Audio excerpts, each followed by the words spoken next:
السلام عليكم ورحمة الله. بسم الله الرحمن الرحيم.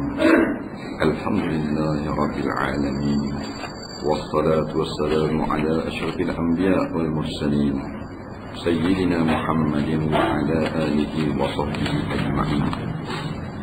سبحانك لا علم لنا إلا ما علمتنا إنك أنت العليم الحكيم. ولا حول ولا قوة إلا بالله العلي العظيم. Sambung ke surat berapa? Ya? Di baru ke surat 79. Qala al-mu'allif rahimahullahu ta'ala wa nafa'na wa iyyakum bi'ulumihi fid dharain amin ya rabbal alamin. Kata pengarang rahimahullahu ta'ala,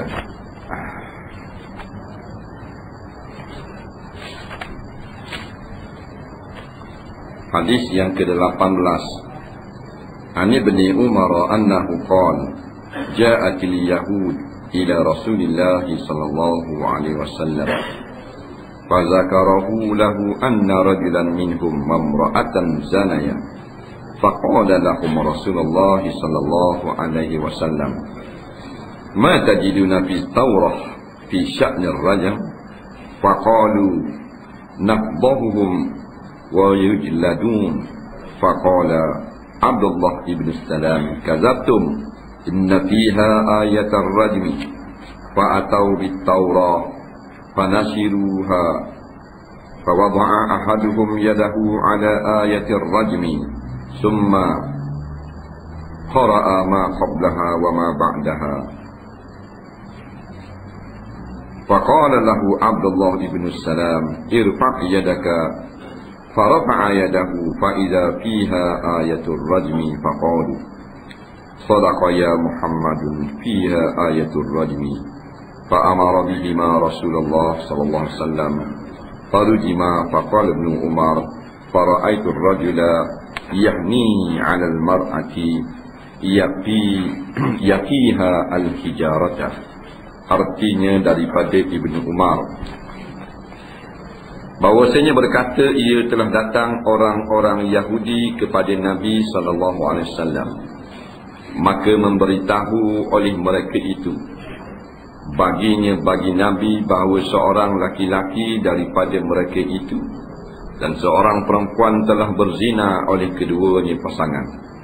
Maka bersabda Nabi SAW, apa yang mendapati oleh kamu sekalian dalam Taurat pada hukum rejam? Maka berkata mereka itu, kami mempermalukan akan mereka itu dan dipukul mereka itu. Maka berkata Abdullah bin Salam, telah dusta oleh kamu sekalian bahwasanya padanya Taurat ada ayat rejam. Maka membawa datang mereka itu dengan Taurat, maka membuka mereka itu akan kitab Taurat, maka meletak oleh seorang daripada mereka itu akan tangannya di atas ayat rejam, maka membaca ia seorang akan barang yang sebelumnya ayat dan barang yang selepasnya ayat.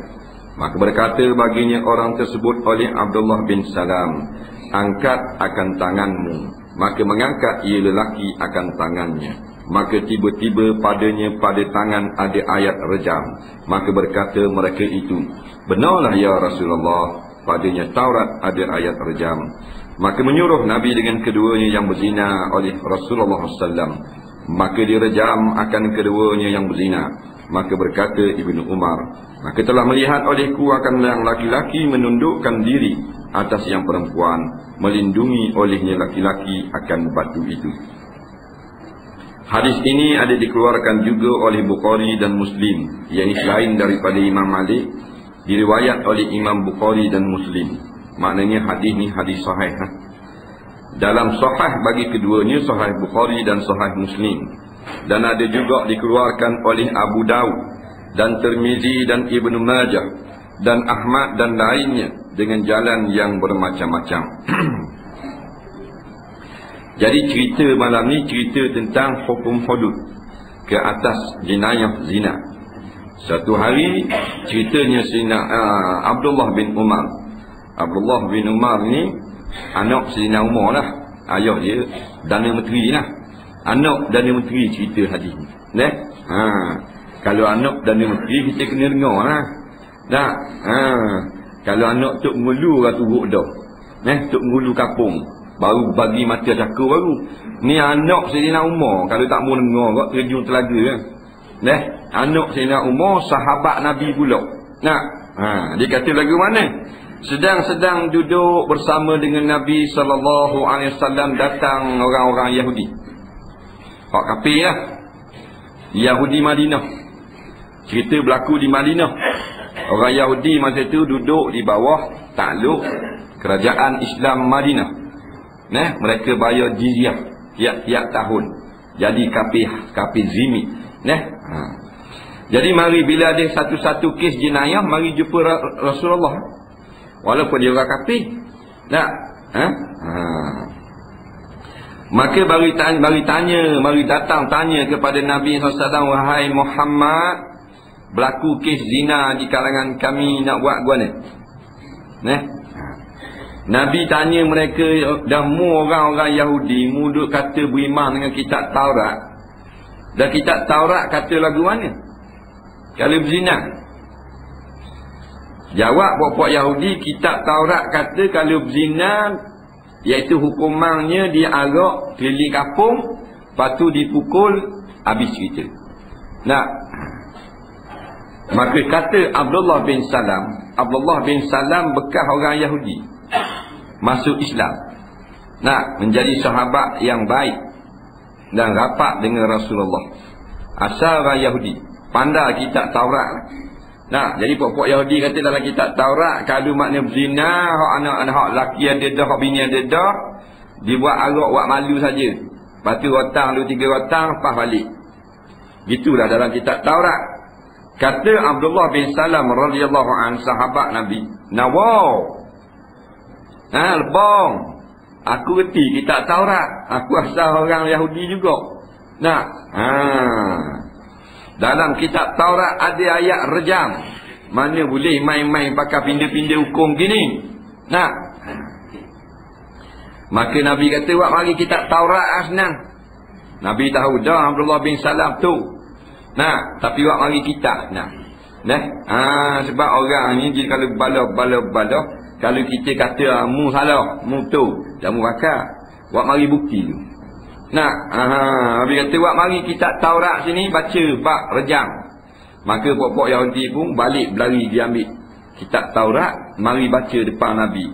Baca ayat tentang hukum orang yang berzina. Dia pun ambil tangan dia letak di atas ayat zina. Jadi tak nampak lah. Dia tekan ke tangan. Orang Yahudi, dia baca ayat hak sebelum pada hak zina, lepas pada zina. Jadi tak ada pun ayat rejam. Pasal dia tutup ke tangan gitu, ni tebeng gitulah. Buat baca kitab tapi buat pegang gitu, buat tak nampak. Jadi letak tangan, tak nampak hukum. Abdullah bin Salam kata, akak tangan kan ni main tebeng gitu atas kitab. Si akak tangan kena nak nampak. Apa benda ke bawah tangan? Dia pun akak tangan dalam keadaan malu. Maka tiba-tiba lepas hak dia letak tangan tu tersebut, orang yang melakukan zina wajib kena rejam sampai mati. Sama macam dalam Quran. Maka Nabi pun bila dibawa kes itu kepada Nabi, mesti dijatuhkan hukuman. Maka diheret dan dijatuhkan hukuman rejam. Klik orang Yahudi. Mari nak bodoh ke Nabi. Nak buat helah. Nabi tahu dah. Abdullah bin Salam cop rahsia. Jalan ukur rejam, mati siapa mati. Ini cerita dia. Kita tengok apa benda ulasan-ulasan yang berkaitan dengan hadis ini. Pada hadis ini, Ibnu Umar radhiyallahu anhuma menceritakan bahawa telah datang pada satu hari oleh sekumpulan orang-orang Yahudi kepada Nabi sallallahu alaihi wasallam. Yahudi ni Yahudi Bani Khaybar. Yahudi Bani Khaybar. Jadi mari berjumpa dengan Nabi sallallahu alaihi wasallam.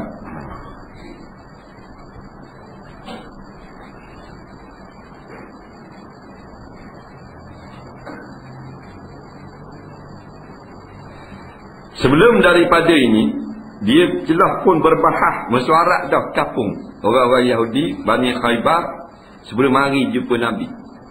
Jadi kata salah seorang daripada orang Yahudi dalam mesyuarat tu, bila berlaku kes perzinaan ni, maka dia katalah, marilah kita pergi belaka kepada Muhammad, kerana dia ini dibangkit untuk memberi keringanan kepada manusia. Boleh meringan, kau boleh runding hukum kau. Maka jikalau dia memberi fatwa kepada kita hukuman yang lain daripada rejam, kita akan terima dia. Kita terima hukum. Dan kita akan menjadikan hujah di sisi Allah Subhanahu wa ta'ala. Kata orang Yahudi. Mari kita jumpa Muhammad. Kita tanya bab zina. Kalau Muhammad hukum lain pada rejam, kita ikut. Dia nak pergi tanya orang, dia nak suruh jawab apa tu, ikut selera dia. Ni ramai nyakit ni. Tanya ustaz. Ustaz kata tak boleh. Tak betul ustaz ni. Tanya ustaz lain. Faham tak? Tak boleh juga. Lalah jumpa halal. Ni baru ustaz. Tak boleh. Mampu keras lagi. Ni pasal Yahudi. Kalau Nabi jawab hukumnya lain pada rejam, qabilna, kami akan terima. Dan kita akan jadikan apa yang Nabi hukumkan pada hari ini hujah kita di sisi Allah di padang mahsyar nanti.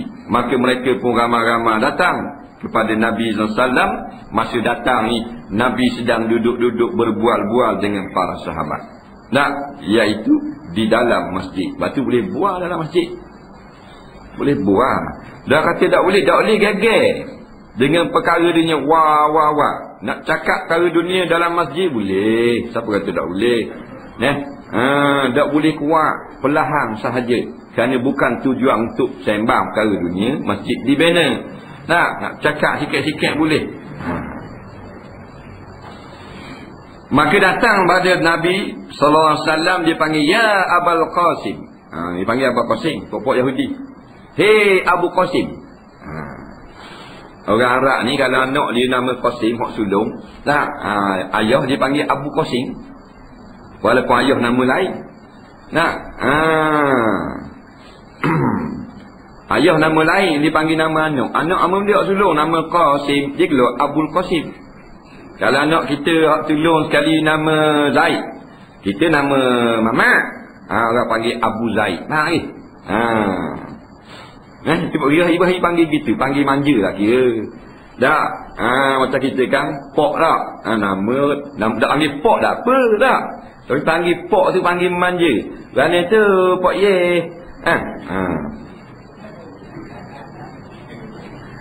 Berkata At-Tabari bahawa setengah daripada mereka itu ialah Ka'ab bin Ashraf.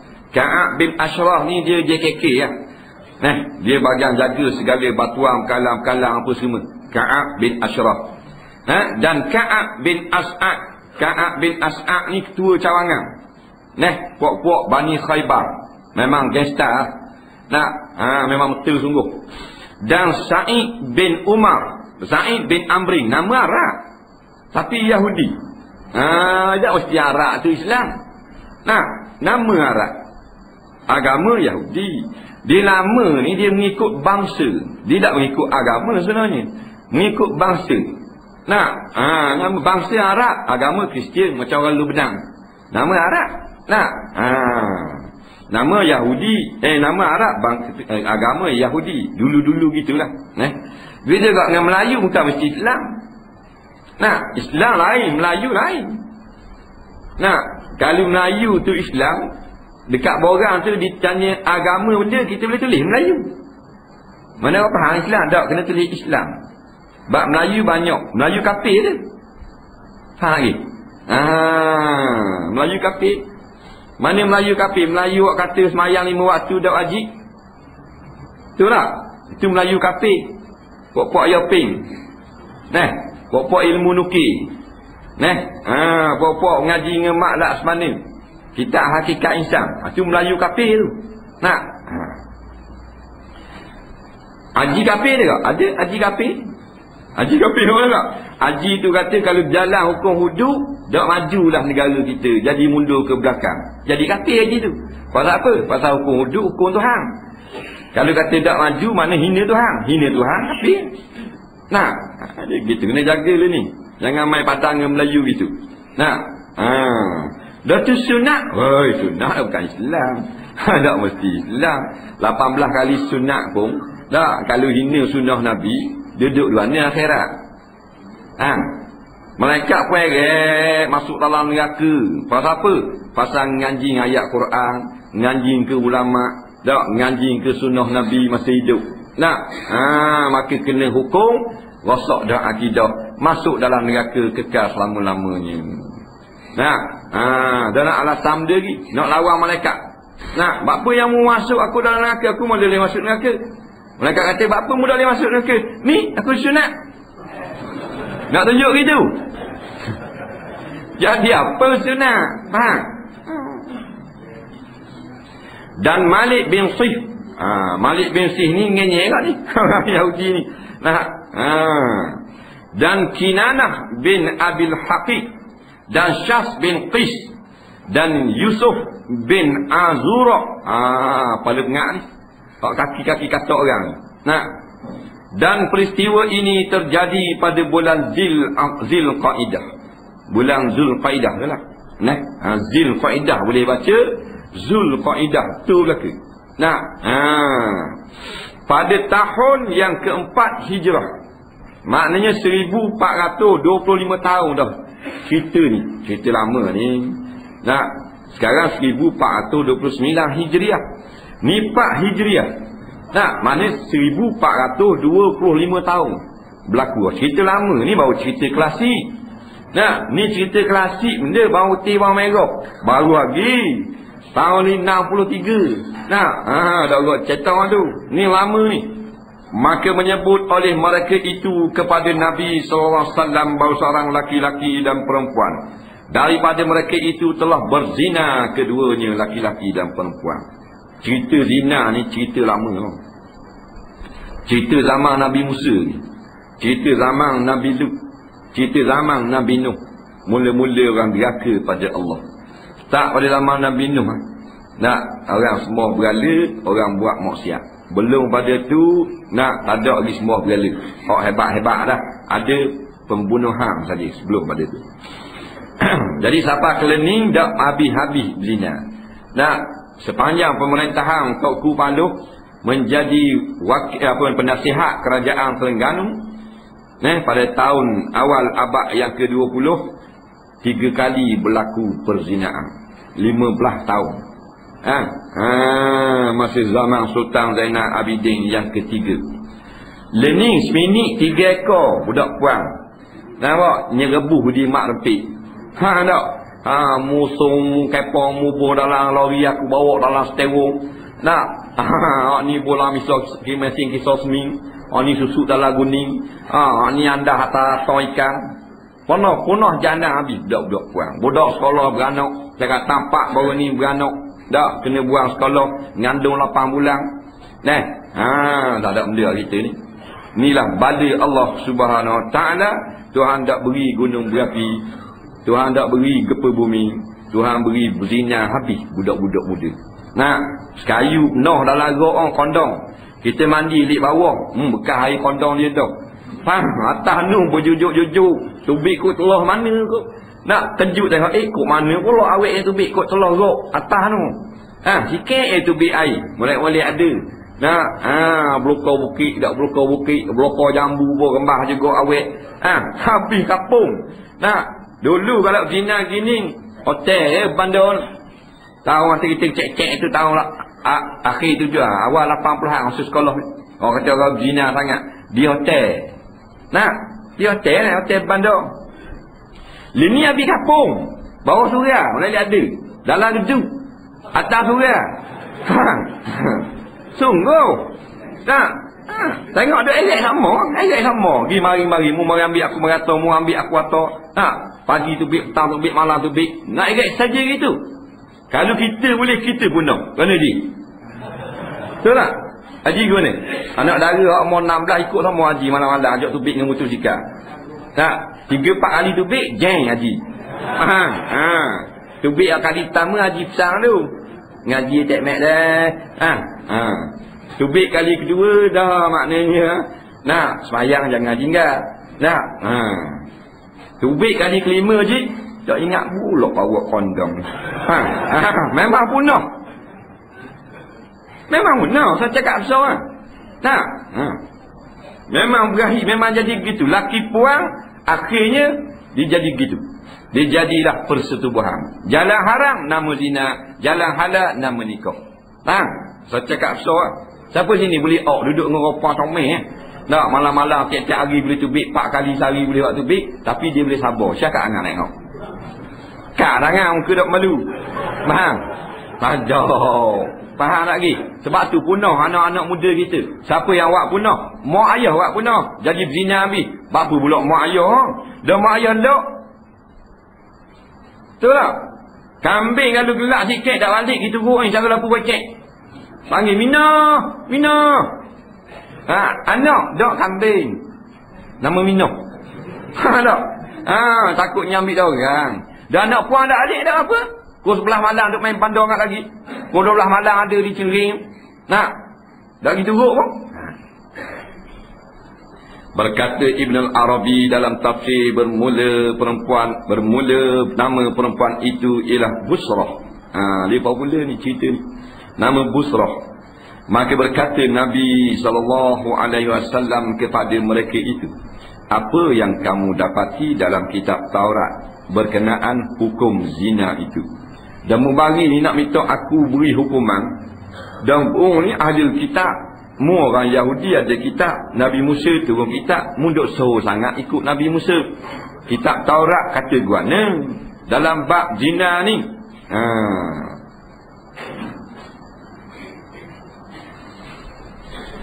Tujuan Nabi tanya ni bukanlah supaya nak mengikut. Nabi nak ikut, bila dia jawab gitu Nabi ikut. Bukan juga kerana Nabi ni tak tahu hukum.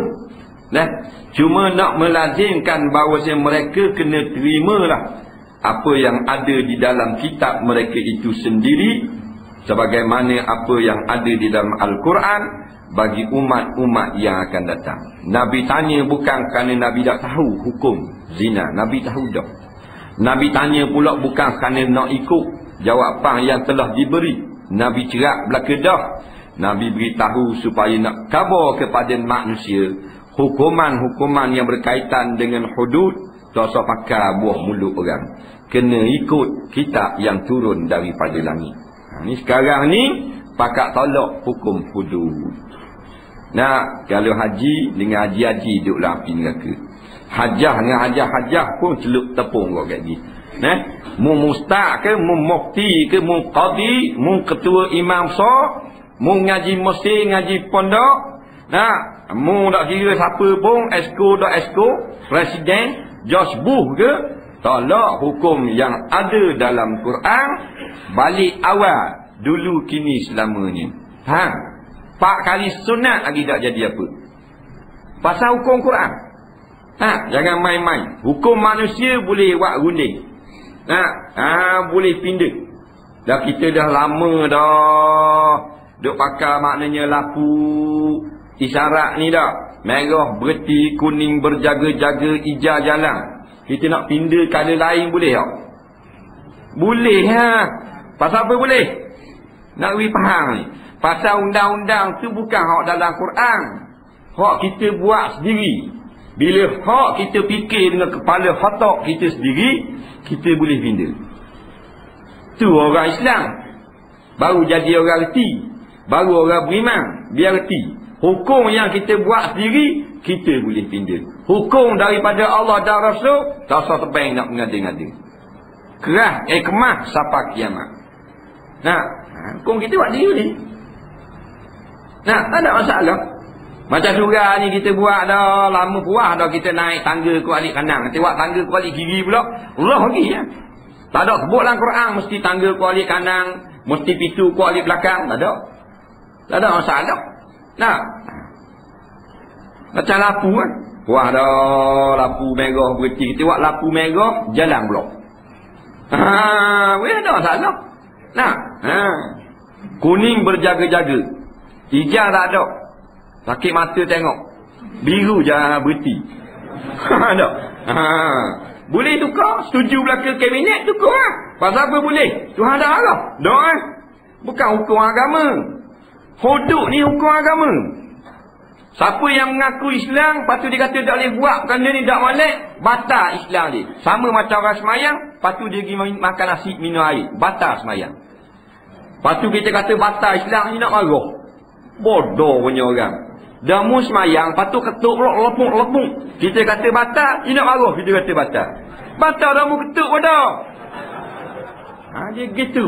Biar reti sikit. Begitu juga kalau maknanya dah mu orang Islam, mu melepaskan ucapan yang membatalkan Islammu, kita kata batal Islam gini. Marah lu.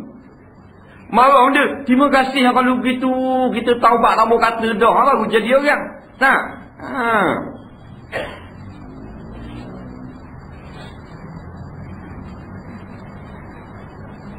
Jadi Nabi tanya ni benda dalam kitab Taurat bukan kerana Nabi tak tahu hukum. Nabi nak ajar kita bahawasanya hukum-hukum yang tertentu yang ada dalam kitab jangan tebang main.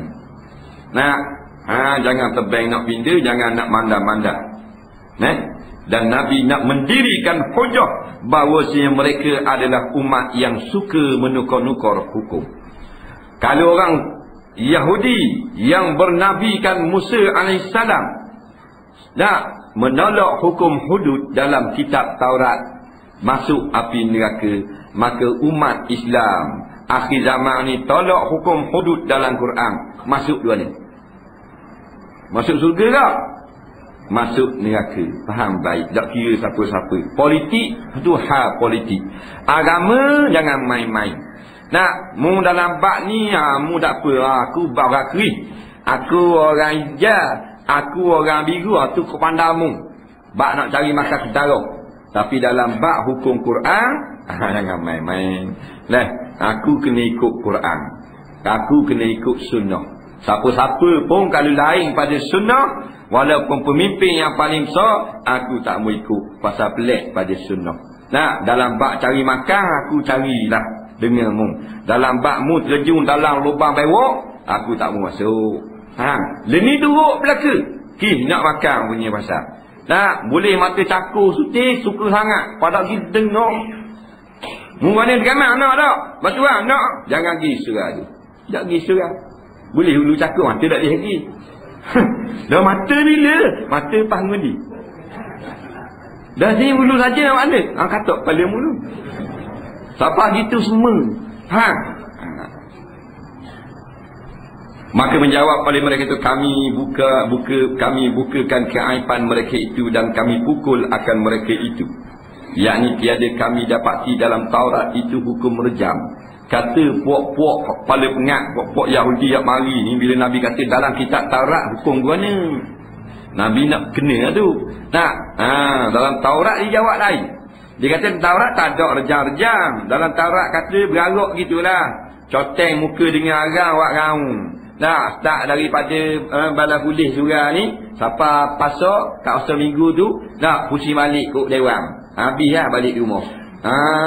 Reka macam ni. Denda 500 riyal. Kalau buat 150. Pelik-pelik aku ambil tuan ni. Reka hak benda ada hudud, kita reka hak lain, maka kita adalah orang zalim. Orang zalim jadi celup tepung akhirat lagi. Duduk dalam kuali api neraka. Tak kira mu siapa-siapa. Kalau dengan bapak masjid tolak Quran, Tuhan celah lah api neraka. Dah kalau pok-pok orang dekat buruk, tak? Bih lagi. Tak ada malu sikit. Keturunan bangsawan Abu Lahab, Abu Jahal, Quraisy keturunan Tok Said, putih selepuk, tumit merah. Jangan main Abu Lahab. Hebat keturunan Rasulullah. Tapi tolak Islam, duduk dalam api. Dan kalau kita buat adik dalam Islam, tak ada kena-kena pula dengan Nabi. Dengan lanung ada kena seorang dua. Faham tak? Lagi pula nyubuh dalam api. Tak ada kira siapa-siapa. Raja ni selalu. Presiden seluruh dunia wajib menjalankan hukum Quran. Sama ada mu kaum ini, mu Amerika, mu Jepun, mu Rusia, mu Perancis, mu Malaysia, mu Batak, mu Hadari, mu apa, mu kena tunduk pada kerajaan Allah. Tak kira siapa-siapa. Kerana hudud bukan untuk orang yang nama Islam, untuk seluruh umat manusia. Nah,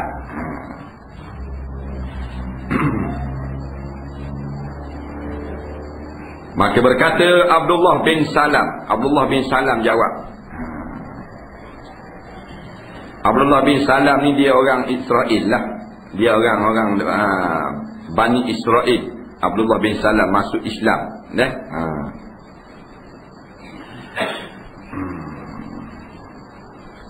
Dia daripada keturunan Nabi Yusuf, anak Nabi Yakub. Abdullah bin Salam, orang Yahudi. Zaman Nabi masuk Islam.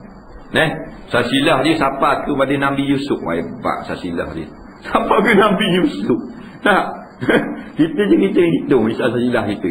Ni oleh siapa kaya ping. Ni dah oleh ada pak 2 buku dah sekarang. Orang lebih-lebih tengoklah nak banding dengan kita. Tak ada lebih dah kita ni. Hang ni akhir zaman tu hang lebih dunia. Akhirat tak ada lebih kita. Dunia dia beri lebih. Kereta lebih, rumah lebih, apa semua, tekan suih lebih api selalu. Nak banding dengan zaman tu penali itu, Allah cari dengan lemak-lemak ni. Nak bubuh kain bubuk, nak katak batu baru nyala api. Dan 5 juzuk baru tidur. Klik api. Nak 5 juzuk orang zaman tu penali. Orang cerita lah di Kelantan, Terengganu. Zaman tu, zaman Haji dia amal limbung itu. 5 juzuk, 4 juzuk malam-malam ngaji Quran. Api geruk ni 4 juzuk. Kita teram-teram api. Juzuk pun dah habis setahun. Bukan kata nak malam. Setahun dah habis juzuk. Cerah menegang dalam garis kereta pun ada api. Dalam bilik air 2 api. Banyaknya api. Luar api, dalam api. Terlampau cerah, tak jumpa Quran. Jumpa sahabat mu. 3 juzuk mu habis surat khabar. Ini orang lebih ni. Nabi pernah menyaksikan dia ini dalam syurga. Rabbi Abdullah bin Salam masuk syurga. Abdullah bin Salam masuk di dalam syurga. Wafat pada tahun 43 Hijriah. Setiap kali didengarkan perkataan orang-orang Yahudi itu telah berdusta oleh kamu sekalian. Katanya Abdullah bin Salam, pok-pok anak-anak dia ke? Tapi dah cakap nawak. Dia tak kroni dia, kita kroni. Kita kalau anak-anak kita buat salah, kita buat dok gitu lah. Buat lenggak gitu lah. Tangan kuat-kuat suruh balik. Gitu lah. Dok lah abang sama sendiri. Kalau anak-anak orang baru kita serang bitai. Siap dengan sisi-sisi lengang ni. Kalau anak-anak kita, buat dok gitu lah. Dia panggil pokok ni asabiyah. Melayu dia asabiyah. Laisa minna man apa benda ni? Mata 'alal asabiyah. Bukan di kalangan aku mereka yang mati atas dasar asabiyah. Bukan. Asabiyah ni benda ya Rasulullah.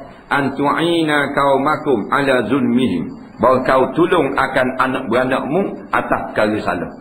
Benda salah mu tolong juga. Mu menyebelahi juga. Tak boleh.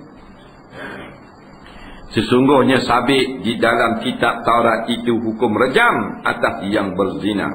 Maka dibawa datang oleh kamu akan dia kemana. Nabi kata dalam kitab Taurat hukuman rejam sampai mati. Mu kata sini hukuman garuk gitu je. Ya kedok kamu ni. Bukan Nabi kata Abdullah bin Salam. Dalam kitab Taurat hukum rejam. Mu kata tak ada hukum rejam. Wak mari sini kitab Taurat.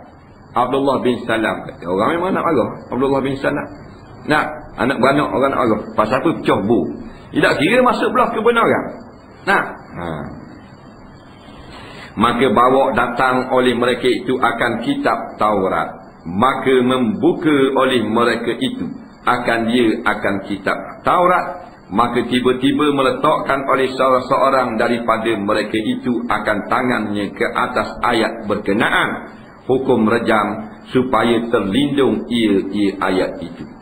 Yang letak tangan ni Abdullah bin Suraya. Dia ni memang paling tengah kaki lebong pokok Yahudi Bani Khaybar. Dia letak tangan. Tambui orang nampak ayat. Tambui sahabat-sahabat orang lain nampak ayat, tutup ke tangan.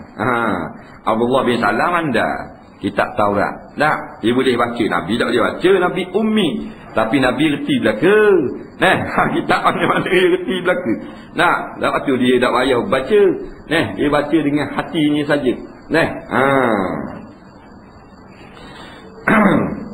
jadi dia yang letak tangan supaya orang tak nampak. Macam learning lah, sembunyi hukum. Zaman dulu pakai letak tangan. Zaman learning ngajar tak khabar hukum. Nah, kalau khabar kan orang tak boleh ngajar mampu pula 35 riyal. Nah, tak boleh kong. Nah, dia pakai 3 kong. Kalau orang mari bih pada 15 orang dia tanda. Saleh, pak mak, pak ni, pak tung, pak we, pak ni. 15. Boleh bici. Start pelawak 30 riyal boleh. Kalau cak ayam, cak naga 60. Tak apa, tak ada masalah. Boleh beri bantuan gitu. Ulama-ulama kata harus beri bantuan kepada guru-guru agama. Tapi bila hukum yang sebenar tak mukabak, kerana nak jaga bantuan tu supaya boleh duit allowance, hak tu salah.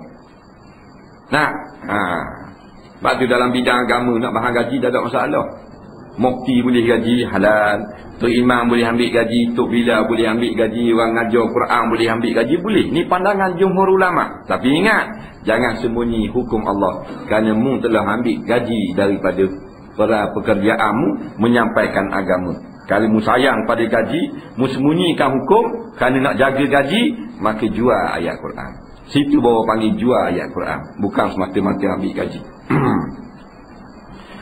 Dan nak khabar kepada kita, kalau kita balas satu-satu hukum, maka baliklah kepada Quran. Fa in tanaza'tum fi syai'in farudduhu ila Allah war Rasul in kuntum tu'minuna billah wal yaumil akhir zalika khairun wa ahsanu ta'wila, kata Allah. Kalau kamu duk balas, puak ni kata ni hudud hak reka sendiri. Puak ni kata tak, ni hudud ayat Quran ni. Tak, mereka diri tok guru buat reka sendiri nawak Orang ni kata tak, ni betul. Balas tak sudah. Mari buka Quran belakang. Nampak? Buka Quran. Tak ambung buka Quran, terang-terang dah salah. Sebab tu sekarang kita ajak golongan-golongan pemerintah supaya duduk satu meja. Kita tengok satu demi satu ayat Quran yang mengharamkan riba, yang mengharamkan arak judi, yang mewajibkan hukum potong tangan pencuri dan rejam penzina. Hadis-hadis tentang hukum maknanya membenarkan kedai-kedai arak dan sebagainya. Mari duduk semeja, kita pakat baca, kita pakat ikut. Kita pakat buanglah parti buh tepi dulu. Buang hak puak-puak buh tepi. Hak mana hadis kata, mana Quran kata, pakat ikut. Tahu dah kalau pergi Allah selalu. Ni terang jelas golongan ini dalam bab ini adalah golongan yang salah. Maka orang salah kita tak mau ikut. Bukan dengan sebab parti, bukan dengan sebab warna, kerana salah mengikut syarak. Hak kita pun, hak jemaah kita pun, hak sokong ulama pun, bab lain. Kalau salah, kita dah ikut juga. Molek dah dalam bab beri hari raya, beri sokongan kepada ulama, beri sokongan kepada jemaah yang menegakkan hudud. Tapi mu dalam bab membalah dengan mak saudara mu, hak tanah ni, aku dah masuk belah mu. Bab apa? Quran kata, pilih ke mak saudara mu tak ada kena-mengena dengan anak saudara.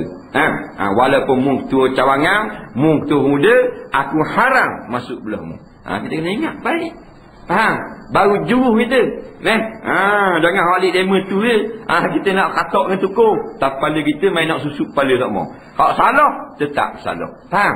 Dia gitu. Baru juruh. Bila kita benar lagu tu, baru Tuhan beri ke pertolongan. Nak menang dengan amal kita boleh menang tak? Menang. Dera kalau ada kita. Menjujuk daripada Bukit Sawa itu nak sampai sini dari Aceh tadi, siapa nak kemutah tengok dera. Allah dah kita.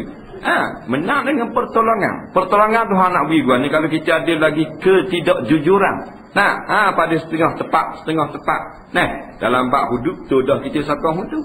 Dalam bab lain, dalam bab anak-anak, dalam bab bagi sedekah, dalam bab balas dengan jiran, kita zalim, kita tak tu, kita karuk. Dia tak pakai anguh. Tiap-tiap apa juga dihitung. Walau misqala zarrah, sekalipun besar semut membuat salah, tetap salah di sisi Allah Subhanahu Wa Taala. Nak dapatkan pertolongan Allah, bersihkan jemaah kita. Bermula daripada waqaddimu li anfusikum. Masing-masing diri bersih. Nah, tujuan kita ni perjuangan bukan kerana tok guru, bukan kerana pimpinan, bukan kerana parti, bukan kerana sakit hati, tapi inna salati wa nusuki wa mahyaya wa mamati lillahi rabbil alamin. Ibadat aku, semayang aku, semulai aku, haji aku, puasa aku, baca Quran aku, mengaji aku, tok imam aku bang aku, hidup aku, dunia aku ni, perjuangan aku begitu begini, mati aku pun lillah, kerana Allah semata-mata, la siwahu, bukan untuk lain daripada Allah Subhanahu Wa Taala. Kalau benar lillah, kalau kita sikit pun Tuhan akan beri kemenangan kepada kita. Tahan lagi. Maka membuka oleh mereka itu akan dia kitab Taurat, maka tiba-tiba meletak oleh salah seorang tiba-tiba tu bulan depan kita sambung atas sikit. Kita ulang balik, maka berkata Abdullah bin Salam, start kat tu, atas balik. Kita ada banyak soalan.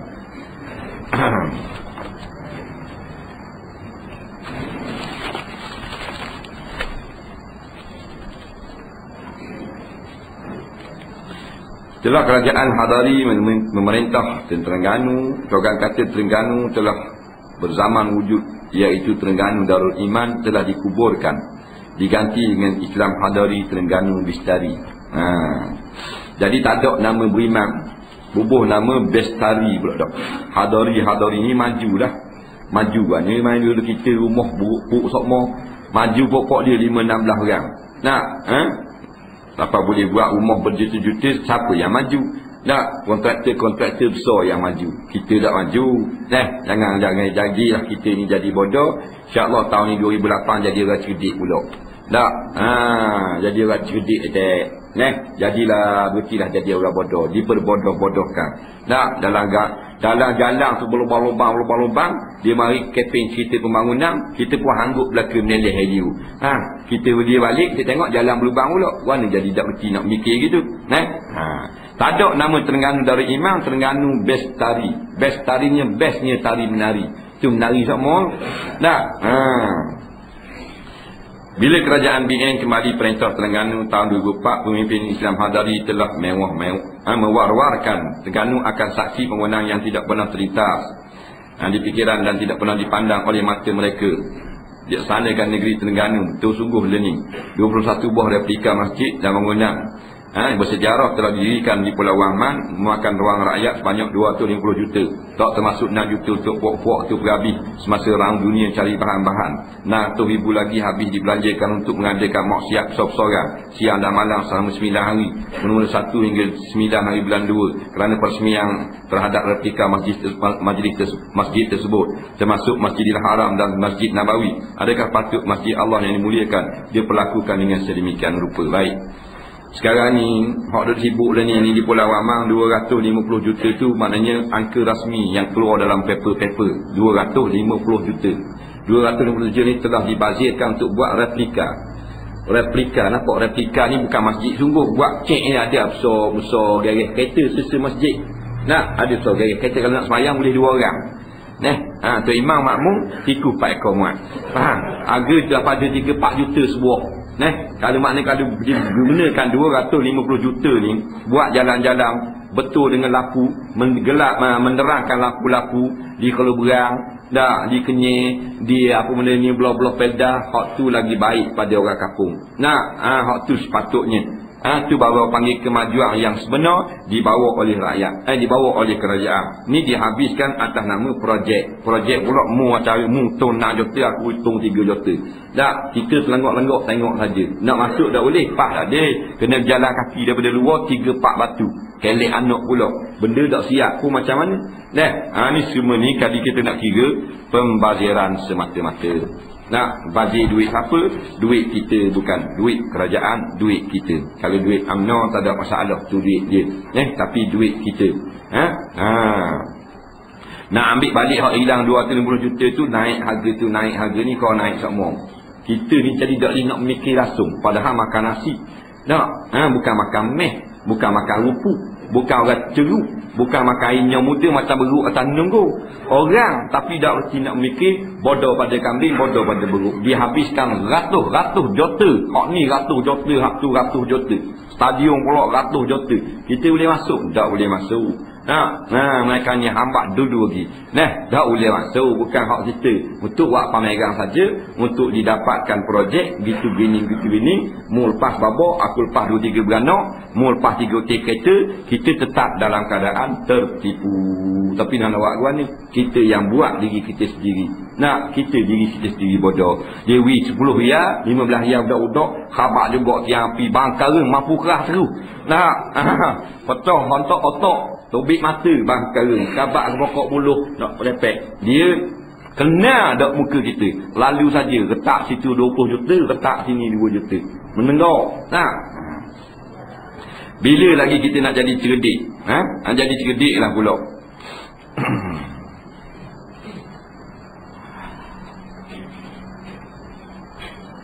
Jadi cadangan kerajaan untuk menurunkan harga petrol boleh menyebabkan negara ini menjadi muflis. Adakah adil untuk mengatakan bahawa parti Barisan Rakyat Mayoritas Negara akan jadi bankrupt muflis kerana nak turun harga minyak? Sedangkan kerajaan BN kalau menang pilihan raya akan tetap naik harga minyak. Baik, masalah ni bila maknanya apa yang telah dijanjikan oleh Barisan Alternatif apabila rakyat memilih kerajaan pembangkang, janji yang diberi iaitu menurunkan harga minyak. Harga minyak ni memang penting sebab bila dia turun habis barang lain turun.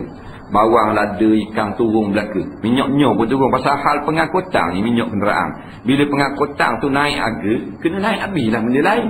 Ada kemudian Sabah nak naik harga petrol, harga diesel, lepas tu harga barang-barang lori, lori tak boleh naik. Mesti kena naik.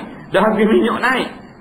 Jadi diturunkan yang paling penting harga minyak diesel, harga minyak petrol untuk memberi kebaikan kepada rakyat. Dia pula jawab dalam TV, kalau beri turun minyak, bankrupt negara. Belawak bankrupt negara. Kita adalah negeri yang banyak mengeluarkan minyak. Puluhan telaga minyak ada di sana di luar Pantai Terengganu. Puluh setelaga minyak aja. Kalau sembuh tahu Bukit Bading terlang minyak. Banyaknya minyak. Tapi diperbodoh-bodohkan. Jadi orang bodoh, jadi orang cerdik dah pula kita begini. Jadilah negeri-negeri yang ada minyak macam negara lain, semua negeri yang ada minyak, semua beri kesenangan kepada rakyat. Negeri yang keluar minyak tak kena road tax. Negeri yang ada minyak di luar negara tak dibuat jalan tak ada tol. Negeri yang ada minyak tidak dikenakan cukai itu. Negeri yang ada minyak jual minyak murah dalam negara. Kita seorang dalam dunia segi ada segi sama dengan Malaysia, planet of the eight.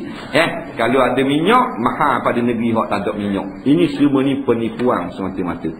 Tidak akan muflis dengan mana menurunkan harga minyak, bahkan turun keberkatan daripada langit kerana kerajaan membuat kebajikan pada rakyat. Tidak akan jadi muflis sebuah negara yang buat kebajikan pada rakyat. Muflis ni dengan dihabiskan wang tak tentu pasal, kapal layar 200 juta, buat replika 250 juta, tembok bunga api kat 100 juta, habis licin. Hak itulah yang menyebabkan muflis. Tak lama lagi kalau kita lock juga, memang kita orang gadar. Teruk pula bidung belaka.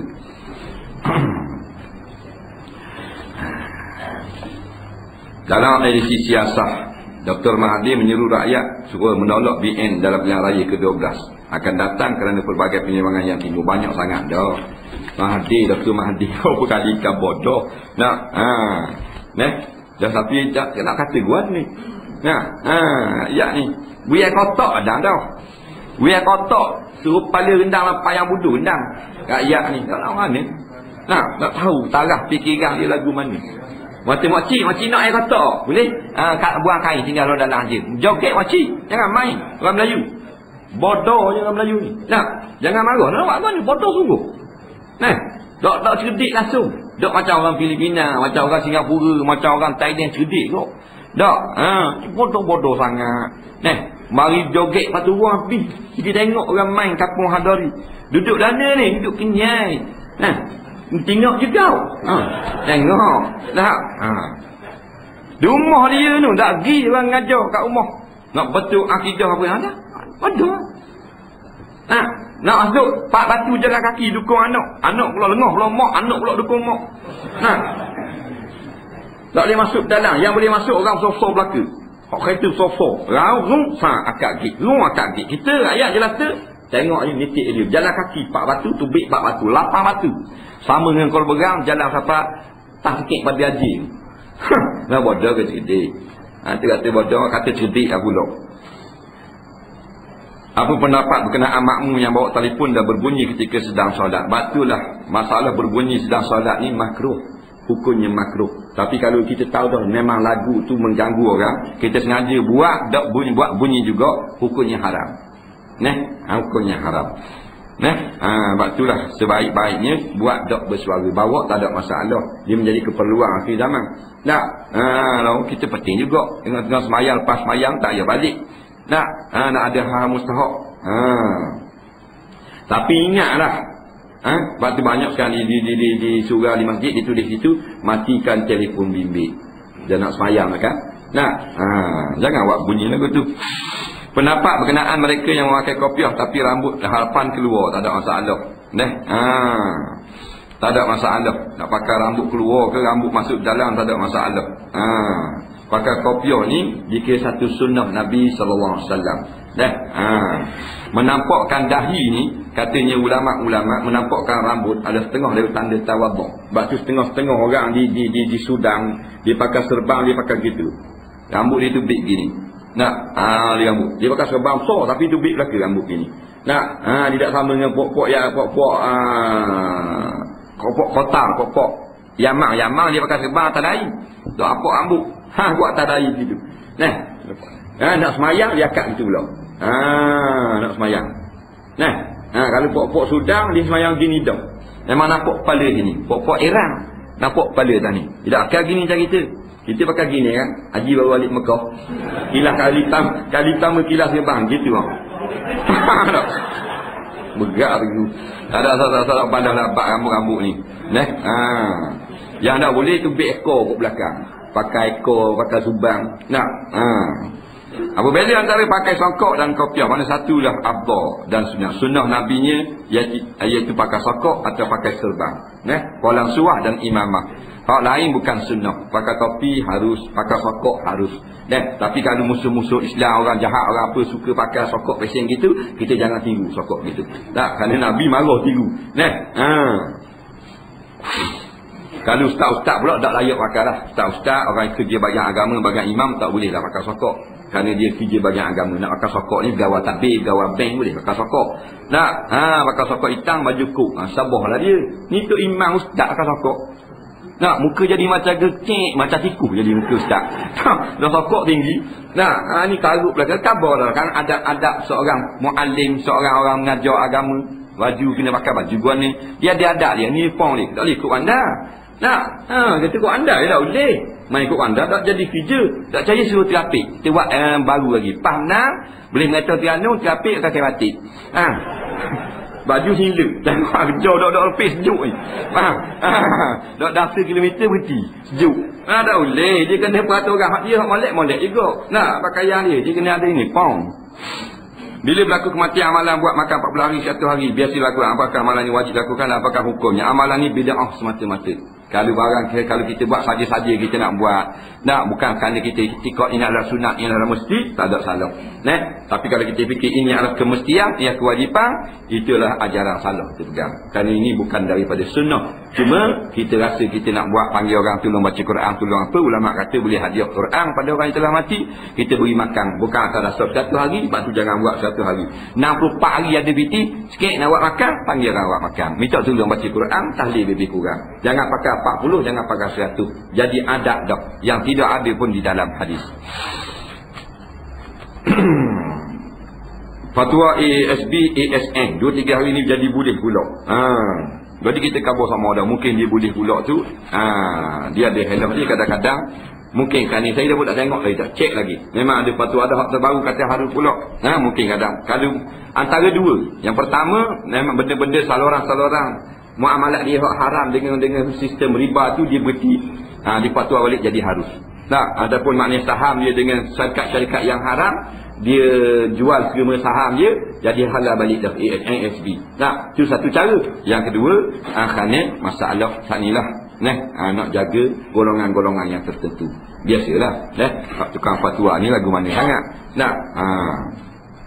Hukum tapal gambar ulama dalam rumah, tapi bukan ulama hadari, minta penjelasan. Mungkin nak ketik saja ni. Berlaku khilaf di kalangan ulama tentang bergantung gambar dalam rumah. Habak dalam rumah ni lah, kerana hadis ni lah. Hadis tentang tak masuk malaikat rahmat dalam rumah yang digantung gambar yang bernyawa. Baik. Jumhur ulama mengatakan gambar yang bernyawa tidak boleh digantung dalam rumah. Sebahagian daripada ulama mengatakan dibolehkan gambar-gambar orang soleh, gambar-gambar manusia tapi mengingatkan kepada akhirat. Termasuk gambar-gambar ulama-ulama dan pemimpin-pemimpin yang adil di dalam negara. Dibolehkan. Ini setengah daripada pendapat ulama. Walaupun tidak ramai, tapi juga adalah pendapat ulama. Orang yang nak gantung gambar Tok Guru, gambar ulama, gambar menteri besar pun boleh. Syaratnya adil kepada rakyat, boleh gantung untuk memberi peringatan, mengingatkan kita tentang keadilan dia kepada orang ramai. Tapi taklidlah pendapat tu. Dasar balah dalam bab ni. Hak gambar-gambar penyanyi, gambar pelakon, gambar apa tak boleh. Gambar tak ada kena-mengena dalam nak memberi kebaikan pada masyarakat tak boleh. Tu buang. Hukum tanpa ayat suci Al-Quran. Ayat suci Al-Quran dalam rumah tak ada masalah, dibolehkan. Kerana pernah zaman sahabat Nabi SAW menulis ayat Quran pada dinding rumah. Zaman dulu pakai tulis. Zaman kita maju tak erti nak tulis. Zaman maju dia pakai cetok. Tulis. Cetok gantung bola frame molek-molek. Tak ada masalah. Kena jaga saja bila kita gantung ayat Quran. Sebuah rumah jadi markah tempat dan juga tempat beribadat. Jadi markas dan juga tempat ibadat. Fungsinya seperti surau, namun telah dijual, dijadikan tempat tinggal. Apakah boleh tindakan tersebut? Minta jelaskan. Kalau kita rumah tu kita buat tempat semayang, tapi dia tak niat jadi masjid, nak buat tempat semayang. Kalau buat kerja-kerja ni semayang mah ni ada gitu ni naik tahniah ni semayang, buat tempat orang semayang situ, maka hukumnya boleh jual. Boleh jual. Tak ada masalah. Tak boleh surat. Surat ni tempat semayang yang khas dah. Saya dikelirukan dengan fahaman salafi mendakwa mereka benar kerana mengamalkan Quran dan Sunnah serta menidakkan politik. Di mana wujud fahaman ini? Jadi mazhab manakah mereka berpegang? Minta penjelasan. Cerita-cerita reka-reka. Fahaman-fahaman ini bukanlah fahaman-fahaman yang benar sebenarnya. Hak ngaku salafi ni sebenarnya golongan-golongan yang tidak benar sebenarnya.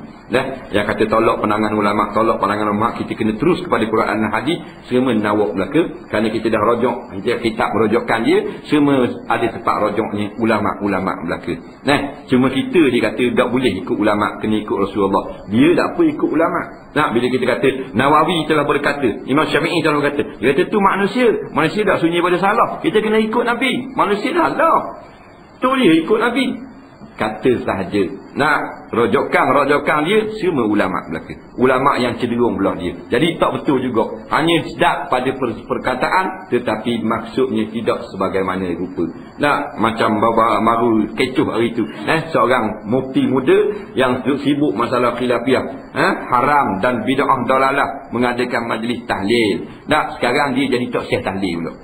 Dia tak syekh tahlil. Daripada dia duk mengaku dia sunnah, orang lain tak ikut sunnah. Mazhab Syafi'i, rakyat Malaysia duk ikut mazhab Syafi'i, pokok dia salafi ikut sunnah. Ikut sunnah. Dulu dia pakai serban, sekarang sokok tinggi. Dulu pakai jubah, sekarang pakai nektar tali lembu duduk dalam kandang.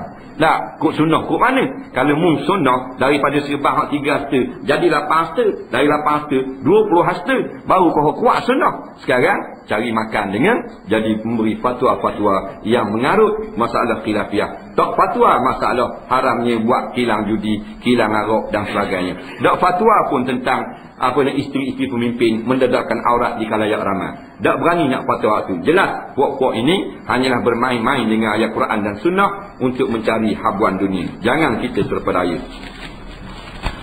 Seorang pekerja bawah kerajaan negeri minta akad sumpah akan beri kerjasama kepada UMNO walaupun akan bekerja sama dengan UMNO dengan lafaz wallahi wa billahi wa tallahi, sedangkan dalam hatinya tidak rela melebatkan diri dalam UMNO.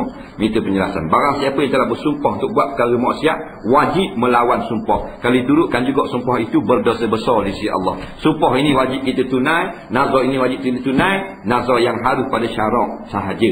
Nazar yang haram pada syarak, haram kita tunai. Wajib kita kena langgar sumpah, wajib kita kena kehir dia berlainan daripada sumpah. Faham lagi? Ada kata tak ni dah sumpah dah nak buat ni. Tak boleh. Sumpah itu sumpah yang haram, sumpah maksiat. Wajib hukumnya kita membatalkan sumpah itu. Faham? Dah buat gua ni beri makan 10 orang miskin. Langgar sumpah. Kata setengah ulama. Tak payah. Pasal sumpah maksiat, tak payah bayar kafarah sumpah. Dah. Dia gitu. Seorang pelajar sekolah rendah ingin lihat dirinya dalam permainan dan pertandingan muzik, ingin libat diri dalam permainan dan pertandingan muzik. Apakah hukumnya? Tengok keadaan lah muzik lagu mana yang nak cerita tu. Kalau puak Kopang, Bukit Bading, tak ada masalah. Puak Rebana Ubi, Bukit Imam, tak ada masalah.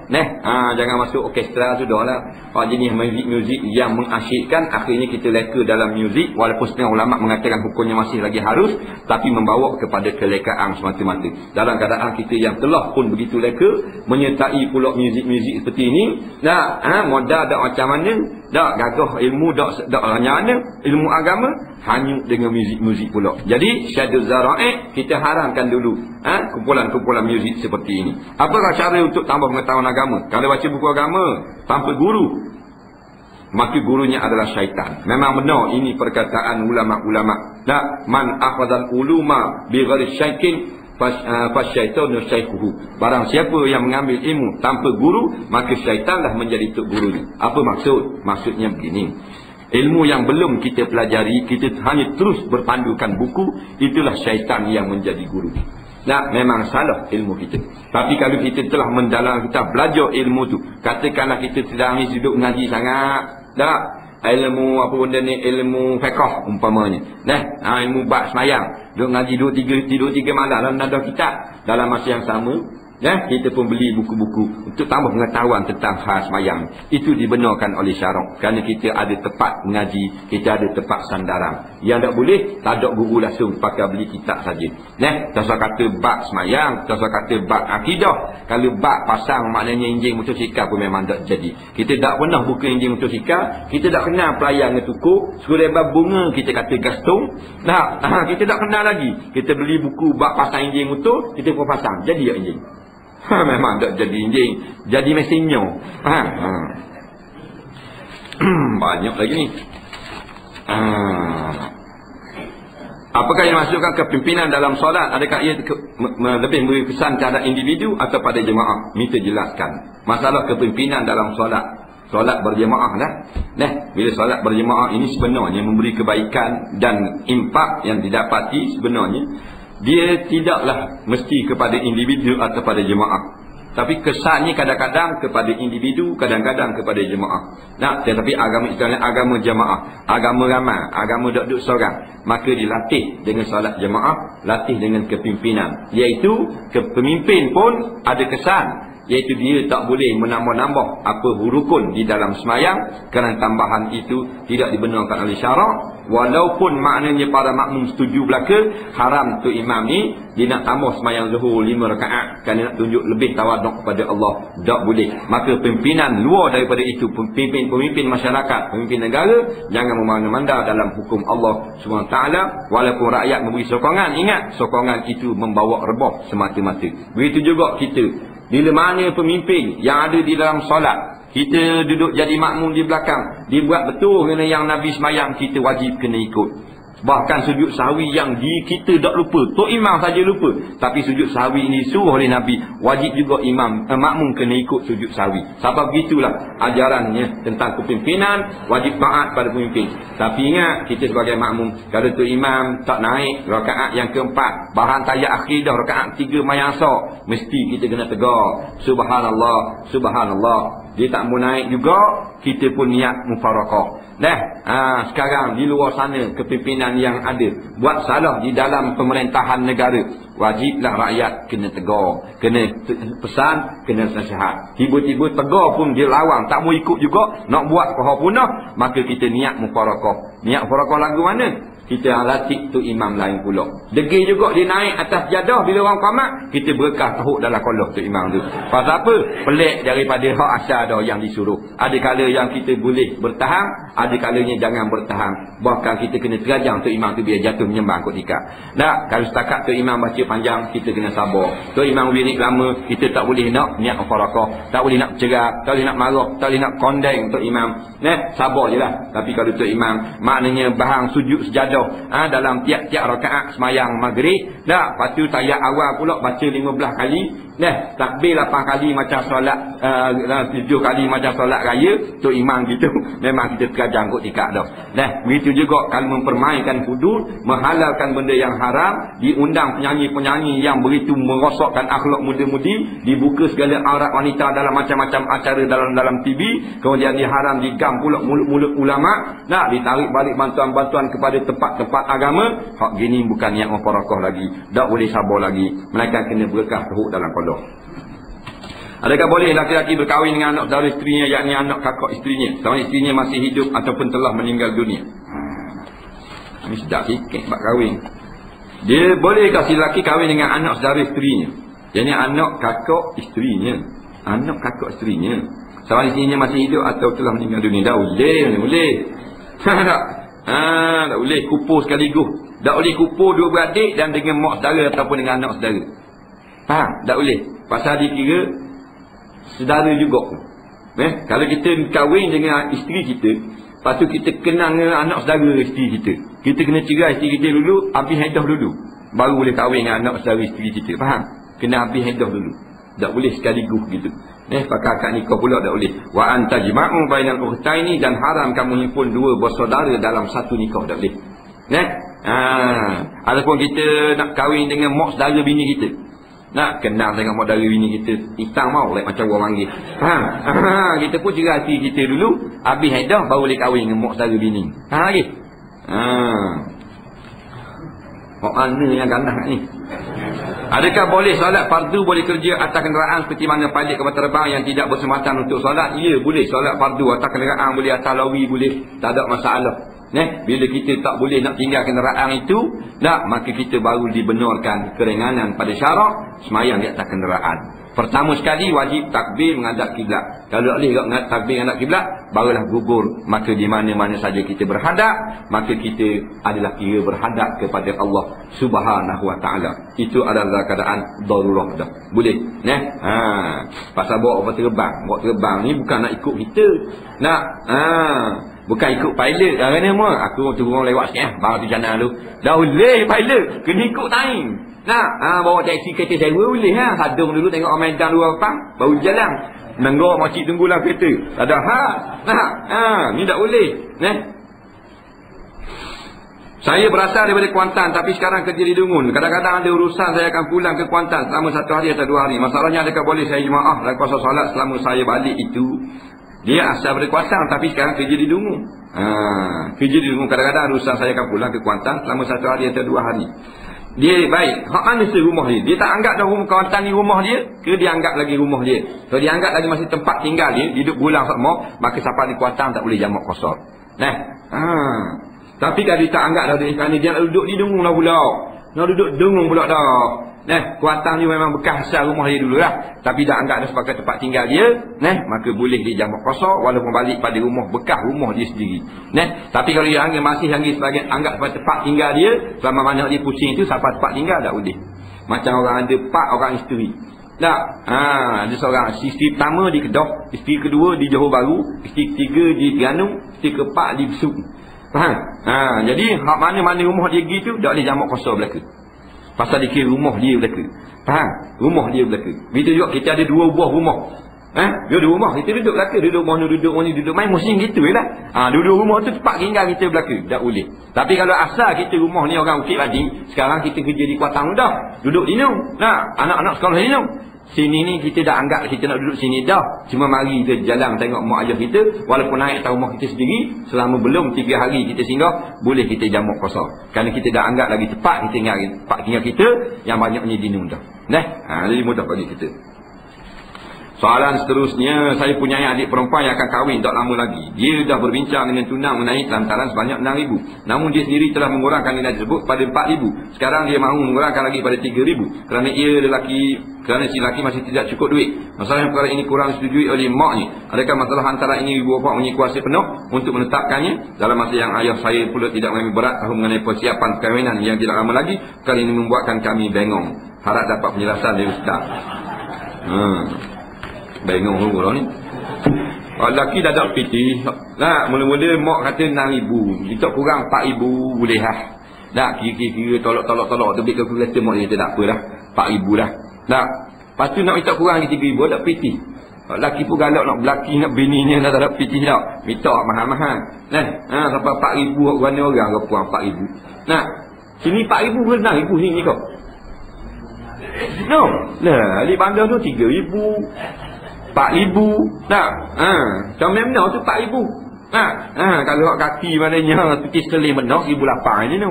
Dah. Kau ni mahal ngak dia ni. Pandai tahan juga ke kau ni? Jadi dia nak tanya masalah nak letak harga ni wali. Ini hak wali, iaitu wali dengan perempuan itu sendiri. Mak tak ada kena-mena. Mak jaga ke wali debu. Tapi dia tak ayah tak mau cara. Memang tak mau. Kita sabut tak mau dah. Kalau ayah dalam bab ni tak ada batu. Tak mau cara. Kadang-kadang mahal harga mak letak. Puan pun tak setuju. Sampai 8,000 dah. Sial ke candung suami dia. Kalau harga suami dia kerja ngata surat gitu. Dia ada air kotak-kotak tu. Kutip plastik-plastik juga kalau berang. Dah gerak saya dah. Ada 8,000. Kalau kita tanya ayah kata, tidak berani kau. Ayah tu golok pinggang mak mak. Tak berani kau tanya mak dia lah apa-apa. Tengoknya ayah. Mu punya kan hak wali. Dia yang akan jadi wali nikah, dia yang berhak. Yang Nabi katakan jangan mahalkan belanja ni tuju pada wali. Faham ni? Ayah mati toki dah ada adik-beradik. Mak dah dia kata apa? Dah nak nikah juga 3,000 ayah setuju dah. Hukumnya sah, tak ada masalah. Dia bukan syarat sah nikah ni. Masalah nak ada muafakat antara mas kahwin. Antara dua pihak tentang mas kahwin. Takut jadi perbalahan. Tapi mak penasihat saja. Tak salah bengong-bengong. Yang bengong ni mak ayah tak mau cara. Ustaz ada kata kita boleh gendong awet dalam suatu keadaan selain tempat gelap. Dekat mana lagi boleh?